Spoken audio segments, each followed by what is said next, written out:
तहरीक औक़ाफ़ नांदेड़ के खुसूसी नशिस्त से खिताब करते हुए ओबीसी तंजीम के कौमी सदर शब्बीर अंसारी ने खिताब करते हुए कहा कि मुल्क भर और बिलखुसूस महाराष्ट्र में औक़ाफ़ की लाखों एकड़ ज़मीन होने के बावजूद अक़लियत पसमानदा है।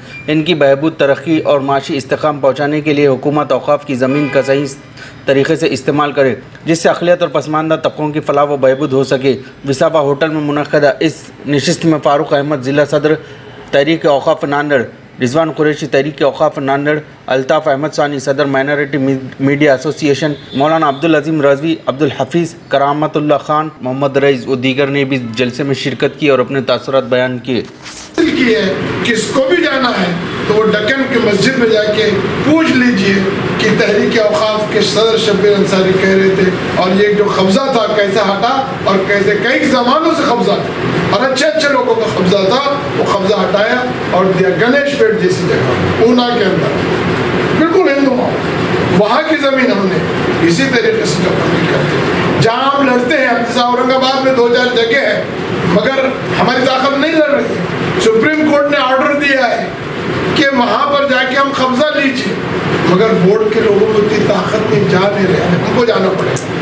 भगा देते हैं वहाँ पुलिस को पैसा देके, मगर हम गवर्नमेंट को बोलते हैं जब सुप्रीम कोर्ट के ऑर्डर हमको ऑर्डर दीजिए कि पुलिस का ताबा दीजिए, पुलिस आते हैं पुलिस को ले आओ, इनको ले आओ, जाओ हमारे कब्जे में आ गया, वो भी हम लेने की कोशिश कर रहे हैं। तो इस तरीके का अगर जो माहौल बन जाए एक बार तो वो लोगों को डर लग जाता है कि भाई नहीं ये हो रहा है। अब नांदेड़ में एक आधी जगह अगर जब हम कब्जा कर ले मिल जाए तो फिर सब लोग तुम्हारे पास कंप्रोमाइज़ के लिए आएंगे कि साहब इतने आप हमको ये दे दो, हम ये करेंगे। वो भी अगर जो हमारे लिए होता है तो बहुत बड़ी बात है कि ले भाई थोड़ा सा ऐसा तो ले ले, बाकी की सारी ज़मीन हमको दे दे, हम जरूर करने के लिए तैयार है। पर हमने करा ही नहीं है नांदेड़ में, तो क्या बताएं कि हमने कौन सा कब्जा किया। जहाँ किए वो मैं बता रहा हूँ, अब यहाँ हम जब शुरू करेंगे तो देखिए कितनी ज़मीन हम कब्जा ले सकते हैं। यही कोशिश आज जो हो रही है, मैंने 2 जगह बताया आपको कि हमने जो हासिल किया है, कोई भी जाकर पूछ सकता। देखिए औक़ाफ़ की ज़मीनात जो कमोबेश 1 लाख है, उसके बारे में आम मुसलमानों को कोई मालूमात नहीं है।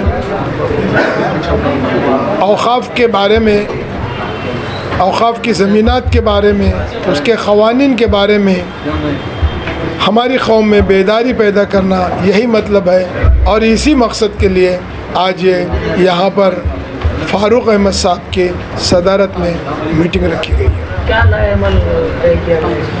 ये हुआ है कि सबसे पहले कि नांदेड़ ज़िले में कितनी ज़मीनात है उसका गैज़ेट हासिल किया जाए और मालूमात की जाए कि नांदेड़ ज़िले में इतनी 1000 एकड़ ज़मीन है और वो ज़मीनें कहाँ हैं, किन ताल्लुक़ों में हैं, उनका सर्वे किया जाएगा, किसके कब्ज़ों में है और किस तरीक़े से उसको हटाया जा सकता है, हासिल किया जा सकता है। उसके लिए एक लाहे अमल तहरीक औक़ाफ़ की तरफ से किया जाएगा। जी वो 2 पायलट प्रोजेक्ट थे मगर उसके अंदर सही तरीके से सर्वे नहीं हो रहा था, उसको हमने पूना में और परभनी में रुकवा दिया कि सही तरीके से, जिस तरीके से सर्वे होना चाहिए, गवर्नमेंट के जो इंस्ट्रक्शंस है, जो हिदायतें हैं, उन हिदायतों पर ये अधिकारी लोग काम नहीं कर रहे हैं और जब तक कि सही नहीं करेंगे तहरीक औक़ाफ़ इसको पूरा होने नहीं देंगे और जल्द से जल्द इसको किया जाए, नहीं तो तहरीक औक़ाफ़ इसके ख़िलाफ़ एक तहरीक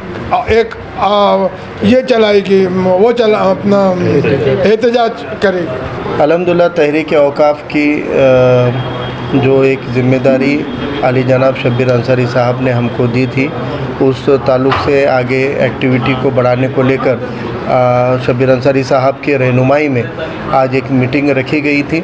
हमको इसकी ज़िम्मेदारी एक जज्बे के तौर पर शब्बीर साहब चाहते थे कि नांदेड़ में ये तहरीक को आगे बढ़ाने में हम कुछ साथी मिलकर काम करें, तो ये ज़िम्मेदारी मिली और फिर कोविड आ गया। फिर कोविड का दौर थोड़ा जा रहा था, तब हमने फिर मीटिंग लेकर काम आगे बढ़ाना चाहा, लेकिन फिर दूसरी लहर आ गई। अब हमने ये तय किया है कि अब कोई तीसरी चौथी लहर का इंतज़ार नहीं करेंगे और अगर कोई लहर आती भी है तो उसको अपने एहतजाज से ही अब दूर करना पड़ेगा, क्योंकि अब ये सरकारों के ऊपर भरोसे पे हम कोरोना का मार नहीं सह सकते। कोरोना के साथ लड़ते हुए ही इस लड़ाई को हम इंशाल्लाह आगे बढ़ाएंगे। नांदेड़ ज़िले में जितनी भी औक़ाफ़ की ज़मीनें हैं उसका एक गैजेट यहाँ पे शब्बीर साहब के ज़रिए हमको अवेलेबल हुआ है, हम उसको लेकर एक वर्कशॉप रखने का हमारा इरादा है। और उस वर्कशॉप में पहले नांदेड़ ज़िले में औकाफ की ज़मीनों की हकीकत क्या है, ये हमारी पूरी टीम को हम पूरे बताएंगे कि कौन कौन सी ज़मीनें कहाँ कहाँ पर किसके ताबों में हैं। और शहर की एक कमेटी तश्कील देंगे और तालुका लेवल पर भी अलग अलग कमेटियाँ या जिम्मेदारियाँ तय की जाएगी।